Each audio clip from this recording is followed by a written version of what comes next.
아베노믹스 계승자 스가 요시 히데라는 주제가 되겠습니다. 2012년도 이래 일본 경제의 방향성을 설정해온 정책인 아베노믹스 정책의 핵심인 아베 신조 총리가 이제 건강상의 이유로 물러나게 됐고, 그 뒤를 이어서 스가 요시 히데라는 분이 새로운 이제 총리로 지명이 됐어요. 근데 이 분이 이제 강조를 하는 것은 총리의 임기도 1년 정도뿐이 남지 않은 상황이고, 강조를 하는 바는 아베노믹스 정책을 계승하겠다라는 점을 강조를 하고 있는 중이에요. 보게 되면 일본 경제의 방향성에 일본 경제 정책이라는 것은 일본 경제의 방향성을 설정하게 되고, 이러한 방향성에 금융시장의 방향성이 수렴하게 됩니다. 그래서 일본의 니케이 지수를 보게 되면 1990년도 이래 20년간 일본 경제가 장기 불황을 경험하게 됐고, 그러한 과정 속에서 2012년도서부터 진행된 아베노믹스 정책이 진행되기 전에 이미 일본에는 고이즈미 주니치로 내각이 아베노믹스의 전신과 같은 적극적인 경기부양 정책을 진행한 바 있어요. 그럼에도 불구하고 일본의 잃어버린 20년의 종지부를 찍지를 못했죠. 다만 일본 경제의 방향성에 수렴하는 니케이 지수의 장기 하락 추세선을 이때 잠시 돌파를 하게 됐지만, 반어적으로 이 아베노믹스 정책을 만든 아베 신조가 2006년에서부터 2007년 일본의 총리를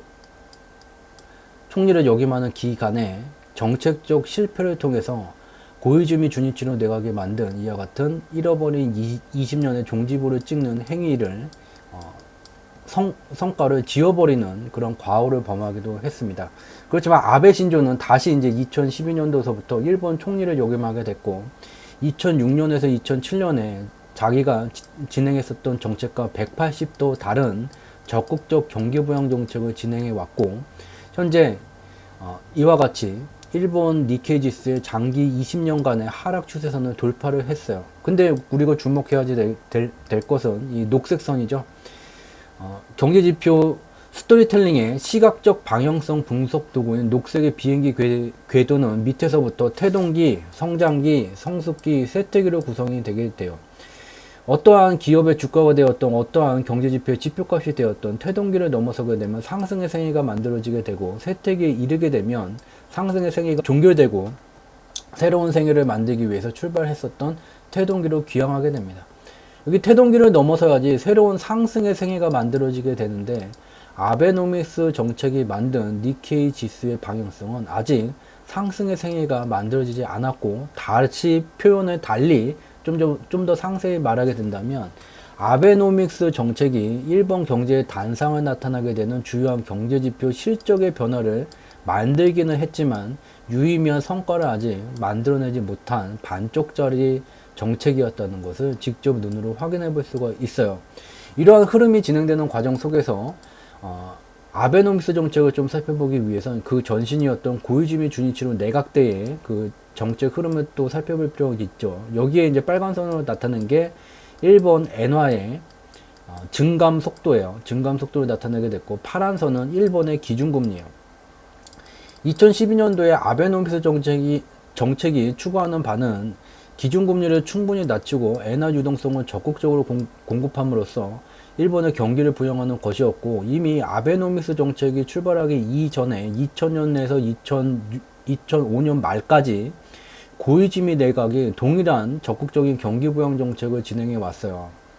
근데 앞서서 이제 살펴본 것과 같이 이러한 고이즈미 내각의 적극적인 경기 부양 정책으로 일본의 니케이 지수는 경제의 방향성, 장기 불황의 종지부를 찍을 수 있는 그 임계 수준까지 도달하기는 했죠.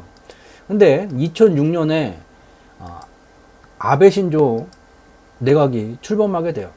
2005년에 이제 아베 신조, 2006년이죠. 2006년에 이제 아베 신조 내각이 출범하게 돼요. 당시에 이제 아베 신조는 재정 안정성 강화라는 정책을 진행하게 되면서 기준금리를 일정 수준 이상으로 높이고, 이에 따라서 엔화 유동성이 줄어들게 되고, 그에 따라서 이제 미 달러 엔화 환율이 이와 같이 강세 현상을 나타나게 돼요. 이러한 정책이 만든 원인은 결과적으로 일본의 GDP 증감률이 격하게 침체되는 현상을 만들게 되고 아베는 2007년도에 건강상의 이유를 문제로 물러나게 돼요. 2006년에서 2007년 기간에 아베는 나중에 이제 회고를 하기에 당시에 자신의 정책이 실패적이었다. 그렇지만 나는 이 정책 실패 노트를 만들었고 매번마다 그 실패 노트를 복기를 해왔다. 절치부심한 아베는 2012년도에 다시 일본 총리를 역임하게 됩니다. 2012년도, 2006년과는 달리 아베노믹스 정책은 2000년 초반에 진행됐었던 고이즈미 주니치로 내각의 적극적인 경기 부양을 그대로 표방하게 되면서 기준금리를 충분히 낮추고 엔화 유동성을 적극적으로 공급함으로써 일본의 경기 부양을 만들어내는 효과를 만들어 왔고 2012년도서부터 2015년도까지는 일본 경제의 방향성에 단상을 나타나게 되는 숫자로 표현된 주요 경기 지표의 실적 개선세가 나타나게 됐어요. 그렇지만 문제는 2015년도서부터 이제 아베노믹스 정책이 적극적인 엔화 유동성 공급을 할 수 없는 상황에 직면하게 됩니다. 여기에 이제 빨간 선으로 나타낸 게 미 달러 대비 엔화 환율이에요. 얘가 2015년도서부터 쇠퇴기에 이제 도달하게 됐고, 쇠퇴기에 도달을 했다는 의미는 미 달러 대비 엔화의 이 가치가 초약세 현상을 나타나게 돼요. 초약세 가치 현상을 나타낸다는 것은 2015년도와 달리 적극적인 엔화 유동성 공급이 매우 제한되는 상황이 만들어지게 됩니다. 이와 같은 상황이 이제 미 달러 대비 엔화의 초약세 현상이 2015년도서부터 강화되게 되면서 적극적인 엔화 유동성 공급이 2015년을 기점으로 이와 같이 이제 둔화되는, 그리고 2017년도서부터는 침체되는 현상이 나타나게 되면서 이러한 경제의 방향성에 수렴하게 되는 니케이 지수는 2015년 이래 이와 같이 박스권 장세에 갇히게 됩니다. 근데 여기서 이제 주목할 게 있죠. 이제 아베노믹스 정책이 한계를 맞이한 상황에서 이 아베 신조가 물러나게 됐어요. 또다시 이제 건강상의 이유로 물러나게 됐고, 그 다음에 이제 그 다음에 이제 총리로 부임할 분이 스가라는 사람이고, 아베노믹스 정책을 계승하겠다. 반쪽짜리 성과뿐이 만들지 못한, 또 환율이라는 것 때문에 적극적인 엔화 유동성 공급이 한계를 맞이한 상황인데 아베노믹스 정책을 계승하겠다라는 뜬금없는 발언을 한 거예요. 근데 여기에는 다 이유가 있죠.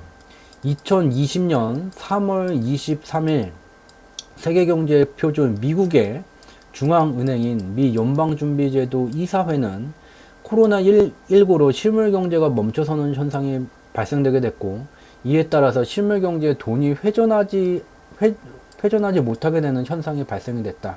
따라서 경기 부양을 위해서, 또 좀 더 구체적으로 표현을 하게 되면 실물 경제에 돈이 돌지 않는 현상을 해소할 수 있는 유일한 방법인 통화의 유통 속도가 가속될 때까지 미달러 통화량을 늘려주는 무제한 양적 완화 정책을 추진을 하게 됐죠.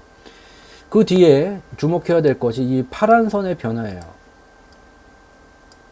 미 달러 대비 엔화 환율은 초약세 현상을 만들어서 2015년도서부터 엔화 유동성의 공격적인 공급이 둔화되고 2017년도서부터는 엔화 유동성이 공급이 침체되는 현상이 발생이 되게 되는데, 3월 23일서부터 2008년 글로벌 금융위기 수준을 넘어서는 수준으로 미달러 유동성 공급 규모와 속도가 매우 격하게 증가되게 되면서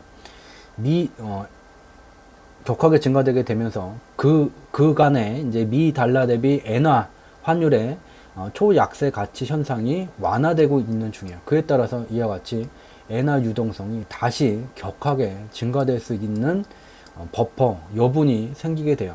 그렇기 때문에 스가가 이제 강조한 아베노믹스 정책을 계승하겠다는 것이 2012년 정도와 유사하게 매우 적극적이고 공격적으로 엔화 유동성을 공급 확대할 수 있는 환경 조건이 갖춰졌다는 것을 알 수 있게 되죠.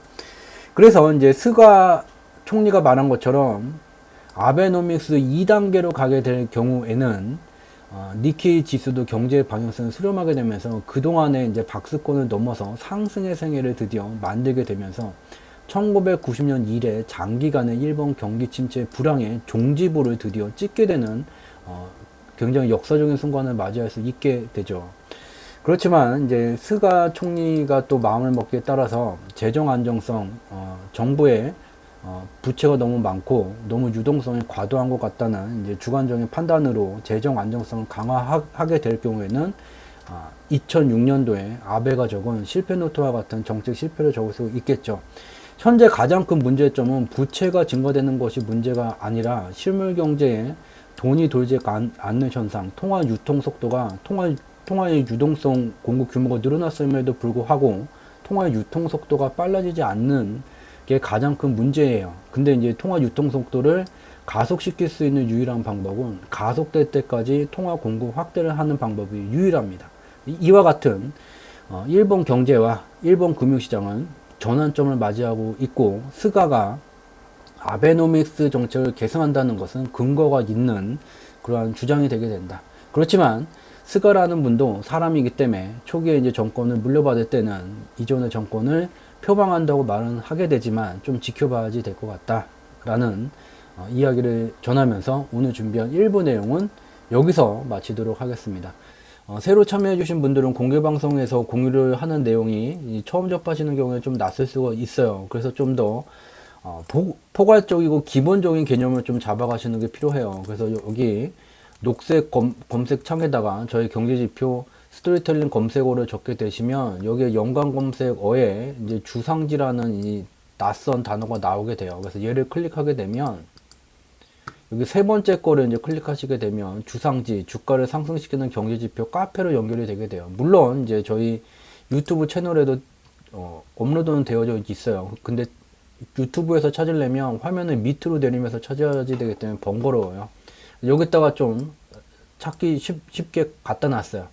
3월 25일 공개방송 내용, 한머니의 글로벌 금융시장 운영 메커니즘. 즉 3월에 급락이 나타나기 전에 2월에는 어떤 일들이 벌어졌고, 왜 여기에 국가가 다르고 금융상품 특성이 다른데 같은 기간에 연동되어서 움직였는지 그 원리, 메커니즘을 직접 눈으로 확인할 수 있는 분석 내용을 3월 25일날 공개방송을 통해서 공유를 드렸고, 요 내용이 꼭 보셔야 될 첫 번째 내용이 되게 돼요. 그리고 두 번째 내용은 4월 2일 공개방송 내용이에요. 글로벌 금융시장의 소리 없는 창과 방패의 전쟁. 인류의 금융 역사 속에서 해가 지지 않는 나라 영국의 중앙은행인 영란은행을 무너뜨리고, 멕시코의 경제를 무너뜨리고, 남미의 경제를 무너뜨리고, 러시아의 경제를 무너뜨리고, 대한민국을 포함한 아시아의 경제를 무너뜨려 왔었던 복수의 거대 자금을 운영하는 투자 조직을 핫머니라고 부르게 됩니다. 이들은 현재와 같이 시장에서 예측하기 어려운 변동성을 통해서 어마어마한 이제 수익을 만들어 오고 있는 중이에요. 그렇지만 누구보다도 많은 자금을 운영하고 있기 때문에 개인 투자자들과는 달리 가격 차트, 일본 가격 차트를 기준으로 쌍바닥이 나오건 쌍봉이 나오건 전량 매도, 전량 매수를 할 수가 없어요. 자금이 워낙 크기 때문이죠. 그렇기 때문에 어쩔 수 없이 숫자로 표현된 경제지표의 분석을 통해서 글로벌 경제의 방향성을 파악하고 방향성에 투자를 함과 동시에 1개월과 3개월의 파생시장 만기 주기에 따라서 방향성과는 전혀 상관없는 일정 기간의 변동성을 만들어서 수익을 극대화해오고 있는 인류의 금융 역사 속에서 어마어마한 성과를 만들어오고 있는 투자 조직이 한머니가 되게 됩니다. 이들은 바로 변동성이라는 창으로 시장을 공격해오고 있고, 코로나19가 덮친 상황 속에서도 어마어마한 변동성을 만들었죠. 이러한 한머니가 만드는 변동성에 맞서서 전 세계에서 유일하게 미 달러 유동성의 공급을 조절할 수 있는 미국의 중앙은행, 미 연방준비제도 이사회는 이에 맞서서 무제한 양적 완화라는 통화정책과 함께 피마 레포라는 세계 주요한 국가들의 중앙은행 연합체를 만들게 돼요. 이것이 바로 이제 한머니의 변동성에 맞서게 되는 미 연준의 방패가 되게 됩니다. 그래서 현재는 인류의 금융 역사 속에서 유례가 없었고, 또 향후에 가장 긴 페이지 동안 기록에 남을 그러한 일들이 창과 방패의 전쟁이 벌어지고 있는 중이에요. 여전히 한머니는 코로나19 감염 확산이라는 변동성 소재를 적절히 활용해오고 있고, 페드는 여기에 맞서서 방향성을 설정하게 되는 정책을 통해서 이와 같은 한머니가 만드는 변동성 창에 맞서고 있는 중입니다. 이 중요한 두 가지 내용은 꼭 봐주셔야 되고요.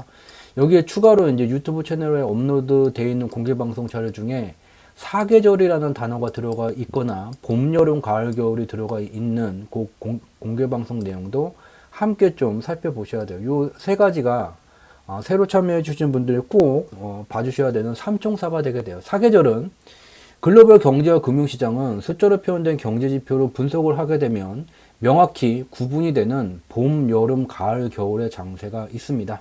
즉 2020년 9월 15일 밤 9시 52분 현재가 이 사계절 중에 어느 계절에 들어와 있는지, 또한 그 계절 속에서도 초기, 중기, 말기 중 어디에 와 있는지를 알 수 있다면 좀 더 큰 의미로는 기업을 경영하는 비전과 전략이 적절하게 설정될 수 있을 것입니다. 좀 더 작은 의미로는 재테크 관점 속에서 나의 투자 포트폴리오에 어떠한 기준으로 금융상품들이 배치가 되어야 되는지를 명확하게 알 수 있게 됩니다. 이와 같은 매우 중요한 얘기 공개 방송을 통해서 다 공유를 드렸어요.